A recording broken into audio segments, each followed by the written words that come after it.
Welcome to AI TV. Today we're broadcasting here from Cape Town. It gives me great pleasure to welcome Dr. Jacques Ludik, who's the CEO of the Cortex Group. Welcome, Jacques. Thank you very much, Nick. It's great to be here again. So, we've been having conversations over this year. I mean, Jacques, you've been, an AI pioneer in this region as early as early 2000s. Tell us a little bit about your journey. Yes, Nick, it's quite interesting. So my whole career has been built on AI. I actually did my Ph.D. in AI and machine learning. Actually, what we did was the whole spectrum of AI. It was like fuzzy logic, machine learning, expert systems, genetic optimization, all of it. But I specialized in machine learning, and specifically recurrent neural nets. And my master's and Ph.D. was in that area. That was mid-90s. Did some research and started applying AI in various sectors in the business space. So we collaborated with the business school, but also collaborated with the Department of Chemical Engineering and Process Engineering, Electronic Engineering, and obviously meeting some of the people that eventually became some of my partners in my first AI business. We started in 98, 99, which was the time Google started. So it's very early days. Yeah, I mean, and probably the first in the Western Cape, I would have thought. Yeah, well, when I did my PhD, I was probably the first in South Africa. There was no, or even Africa. I don't think there was a lot of focus really on AI in Africa at that time. So it was it was just great. It was I loved computer science. I loved pattern recognition, all these kind of things. I was fascinated by the subject, and I didn't know where this was going to end. So it's been an unbelievable journey so far. And learned so much. And one of the things I did in the late 90s was even building models of brain disorders, working with Professor Dan Stein. And he's still in academia. He's now at UCT. And he's been one of the most prolific researchers on the African continent. He's been like a top-rated researcher, and he's still in this area. But it was interesting the things we did. So we actually built these recurrent neural network models where we simulate some experiments that was applied to patients that's got OCD and all of it. And you make lesions to this network and you see the effect. And you simulate effectively what's happening. So it's fascinating stuff. And there was a book out, Neural Networks and Psychopathology, around that. But anyway, that's how it started. It was a lot of research and academia stuff, but I was always intrigued by the applications. Can we solve problems? And obviously the whole C-Sense journey was fascinating, working especially in the financial services sector. And we appointed, you talked about the Western Cape, but the Sanlam, Santam, there was Liberty Life, there was a lot of these customers initially, but our main focus area was the industrial space at that time, which was a good choice because you had Sasol, Richmond Minerals, and Beach Babbitt, and Lonman, and all these companies. And it always also provided us with an entry into other, because they're multinational, they're also operating in Australia and Canada and other places. So we started rolling out our AI solutions, not only in Africa, but also abroad, internationally, and that opened the door for us. And then from there, it was not only minerals, metals, mining, but also manufacturing. So it was fascinating, learned a lot. Thought of doing an MBA and things after my PhD, but like you in business, you just jumped straight into being an entrepreneur. We just jumped straight in, learn, and there's no substitute for that. So now you've gone on to build Cortex. Yes, tell people a little bit about Cortex. So Cortex is driven by our massive transformative purpose, and that's helping businesses thrive and society thrive in the smart technology era. And I know we shared a vision also around helping to shape a better future in the smart technology era, and the incredible work that you've been doing in building an AI community as well. That was the same with us with MIIA, obviously involved there. But Cortex is obviously is more the commercial entity and focused on operationalizing AI for enterprises. That's on the one hand.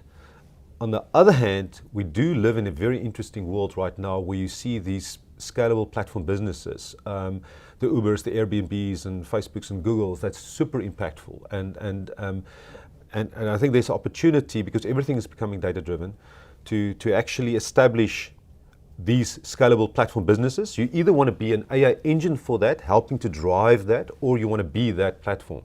So there's very specific initiatives that we are looking at right now. So it's like, to summarize, AI engine for enterprises. We learn a lot how to apply and solve problems. Some of the same things there can be utilized also in scalable platform businesses as well. And I don't think the key thing is just to be very focused and selective. You can't do everything. We can't do everything. So there's very specific focus areas for us, and that's it in a nutshell. Yeah. So I mean, obviously, early pioneer in this space, in this region. Obviously, Cape Town has a lot to offer to tech companies in general, not just AI companies, but clearly the explosion of interest around AI and data science makes Cape Town a big destination for companies wanting to set up here. Interesting business climate, interesting weather climate. Right. But what do you see as the key ingredients that make Cape Town this great melting pot for AI entrepreneurs? That's a very interesting one, because we were part of that initial. I'm just my focus area, or at least my environment initially, was Stellenbosch University and Technopark, because when I started CSIN Systems at that time, there was a few of these kind of smart technology companies coming to the fore. There was and satellites, and we were the AI company, and there were some others as well, engineering companies that started there as well. But what's the ingredients? I think there's obviously talent here. So we've got some really good universities in Stellenbosch and UCT and others here as well. But I think there's maybe a mindset here as well, and there's kind of there's an entrepreneurial mindset, and it's we were just part of that. There's so many other examples where you see exactly the same thing. So I don't know if it's something in the food and the air or what it is, but you picked up on it straight away when you started getting involved here as well. So, we started the first company right here. It was at Stellenbosch University, at Technopark. The whole development team here, we had to move the executive team up to Joburg because most of our customers were up there, but our development was still here. Yeah. And it's the same here with Cortex. We see a kind of a repeat of that. There is the core is here, but we are very ambitious in terms of what we want to do elsewhere. But yeah, so what is the ingredients? I'm not sure if we even see mentors and stuff, because it was just hooking up with like-minded people at that time, and we were kind of exploring. We were like breaking ground, I think, at that time. But we just wanted to solve. We were going to conquer the world. It was just amazing. I see something of the Silicon Valley, that early entrepreneurship. I think it just sprang up, and there was more people that thought like that. And I think things have evolved since then. Well, there's the Silicon Cape initiatives, and you know about all the other things that's happening here. And I think the last 3 years, the traction has been incredible. It was really before that. That's why I founded MIIA as well, the Machine Intelligence Institute of Africa, because we want to network together the critical resources around AI and smart technology. And it was almost like up to 2015, 16, there was not really a community, and that's what we independently started with our communities around this. But there was other people, like I obviously talked to Zindi and Data Science Nigeria. There was elsewhere in Africa as well, this type of thing. But so anyway, to answer your question, I'm not exactly sure what's it in the Western Cape. Like a secret sauce. There's a secret sauce there. And what do you think? I mean, just sort of wrap up, Jacques. I mean, what do you feel? I mean, obviously we're broadcasting out now to the global community, but I mean, what do you think we need to do here in the Western Cape and this part of South Africa, and South Africa in general, and Africa in general? What do we need to do to grow this movement, if we want to call it a movement? I think that's absolutely critical. I'm sitting tomorrow at Stellenbosch University in the strategy fund meetings with them as well. They've got interesting plans as well. It's great to have insights there. But what we need to do is really collaborate and work together.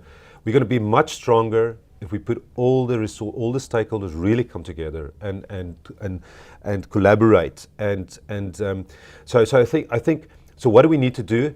We need to really, I think we need proper funding as well, social responsibility investment funding. But we will only get that if we really collaborate well. Then we can attract proper money. That's one thing.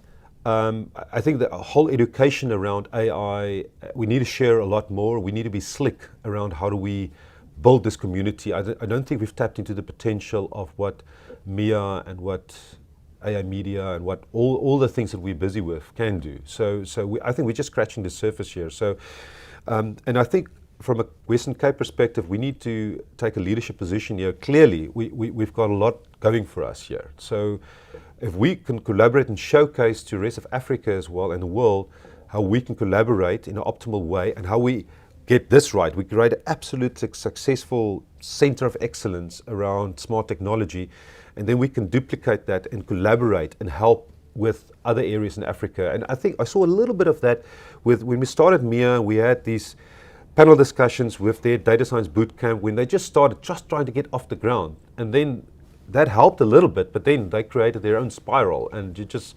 it's interesting. I mean, I see lots of interesting things going on. I mean, to do things at the continental level is very difficult. Yes. But I think if we can see what suits a local, regional yes. kind of activity and learn from it, and maybe yes. inject some of that back into our local ecosystem, that's yes. probably the next step we can take. But absolutely, Jacques, it's always a pleasure. I mean, we never have enough time when we do these things, but absolutely. It's great to get your insights, and it's one I think which our audience will love to hear. And best wishes with Cortex and the growth plan ahead. Yeah, thank you very much, Nick. It was a pleasure, and thank you for all the excellent work that you're doing as well. It's really appreciated, and I think you play an incredibly important role in this whole space. So thank you. Thanks, Jacques. Okay, Cheers. good.